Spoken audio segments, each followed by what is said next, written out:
Host रमसुल reporter style के साथ। नाज़रीन, आज हम जिस मौजू पर बात करने जा रहे हैं वो है औरतों के हकूक़। तो ये जो सोसाइटी है वो औरत को जीने का हक़ नहीं देती, चाहे वो जिस भी उम्र की है, उसकी एज जिस भी उम्र के जिस भी हिस्से में है, तो औरत को हमेशा दबाया जाता है, उसके हकूक़ को सल्ब किया जाता है। तो आज हम इस टॉपिक के ऊपर बात करेंगे और छोटे पॉइंट्स से लेकर बड़े पॉइंट्स तक हम इसको ओपनली डिस्कस करने की कोशिश करेंगे। नाज़रीन, सबसे पहले हम बात करेंगे राइट ऑफ एजुकेशन। हदीस मुबारक है, इल्म हासिल करो चाहे तुम्हें चीन जाना पड़े। अब यहाँ पे इल्म हासिल करो की बात आई है। यहाँ पे ये नहीं बताया गया कि ये किसकी बात की जा रही है, मर्द की बात कर रही है, औरत की बात की जा रही है। तो इसमें ओवरऑल बात की जा रही है, मर्द और दोनों से मुखातिब हैं कि इल्म हासिल करो चाहे तुम्हें चीन जाना पड़े। फिर लहद से लेकर महद तक इल्म हासिल करो, माँ की गोद से लेकर कब्र तक इल्म हासिल करो। तो जब इल्म हासिल करने का इतना बड़ा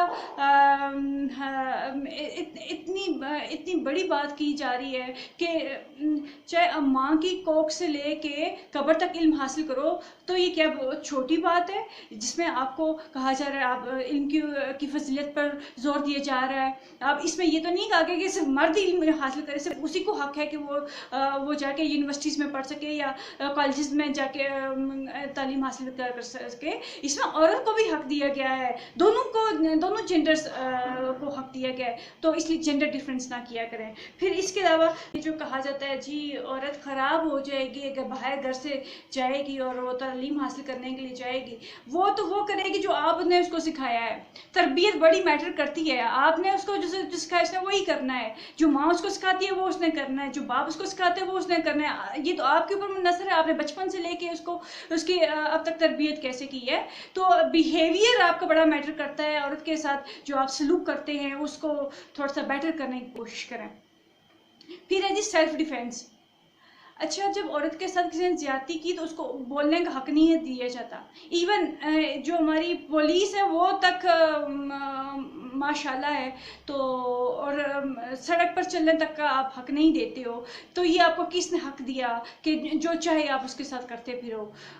ये तो कोई बात ना हुई थी। और थोड़ा सा आप अपना जो सिमत है उसको सीधा कर लें, अपनी डायरेक्शन को सीधा कर लें बराए मेहरबानी। फिर हम बात करेंगे लैंड राइट की। आर्टिकल 23 के मुताबिक औरत को ज़मीन रखने का हक हासिल है, और इस्लाम ने भी उसे हक दिया है कि उसको विरासत में हिस्सा दिया जाए। जबकि हमारी जो फैमिलीज़ हैं वो कहती हैं जी औरत बड़ी गंदी है, इसने हक मांग लिया अपना, और भाई वो कहाँ जाए, उसको क्या छत नहीं चाहिए, उसका क्या पेट नहीं, उसके क्या बच्चे नहीं हैं, क्या उसको जीने का हक नहीं है? तो आप उससे ये हक कैसे छीन सकते हैं जो इस्लाम ने उसे दिया है, और जो लॉ उसे दे रहा है, तो आप उससे उसका हक कैसे छीन सकते हैं? फिर हम बात करेंगे राइट ऑफ मैरिज।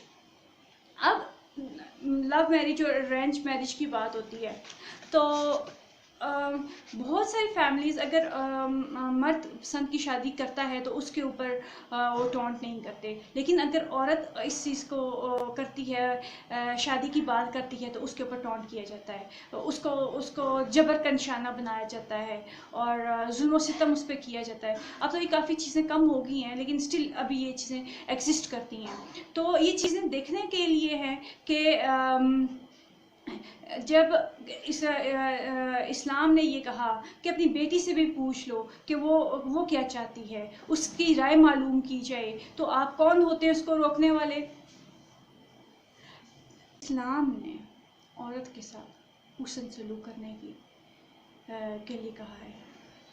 इस्लाम ने कहीं पे भी नहीं लिखा वहाँ के उसके ऊपर जबर करो।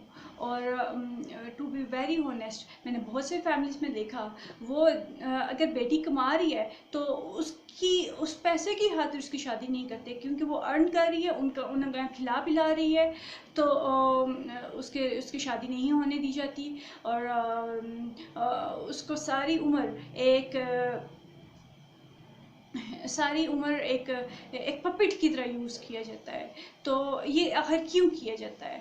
اور وہ اگر وہ جاب کر رہی ہے، اگر وہ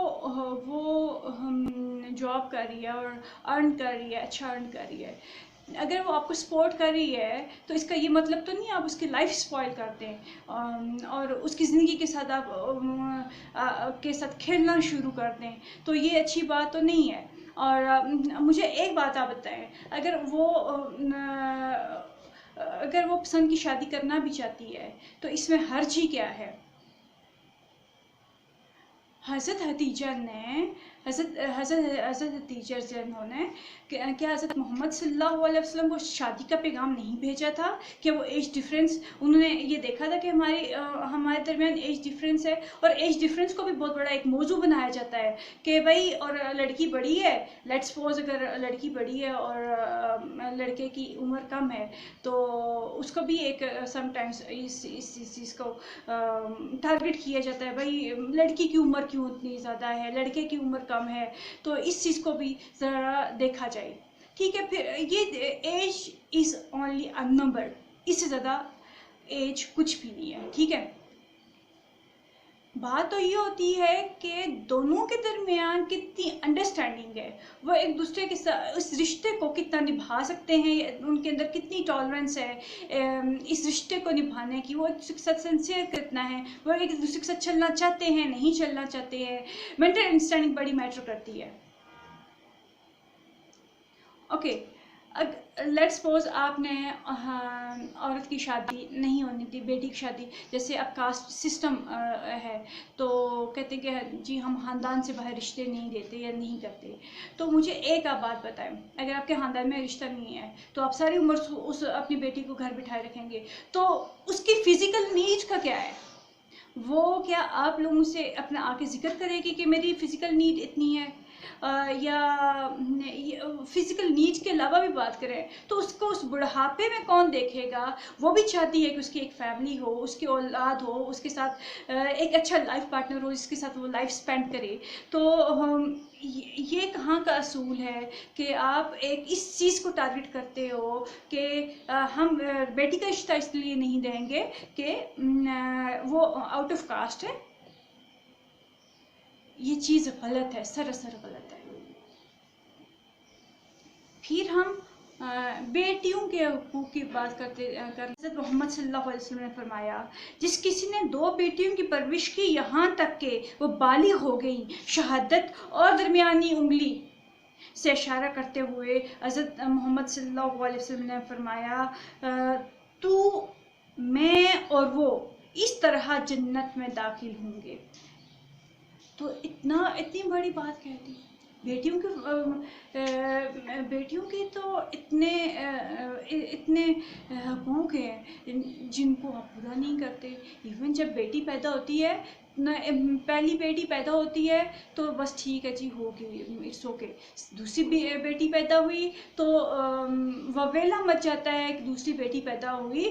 تو مجھے یہ بتائیں، حضرت امام حسن اور حضرت امام حسین کس کے اولاد تھے؟ کیا نبی اکرم صلی اللہ علیہ وسلم نے ان کے ساتھ برا سلوک کیا؟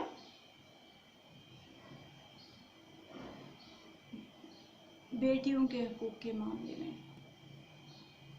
ذرا سوچ سمجھ کے فیصلہ کیا کریں. عورت کے حقوق کے معاملے میں سوچ سمجھ کے فیصلہ کیا کریں. ایسا نہ ہو کہ اللہ کی پکڑ بہت سخت ہو جائے.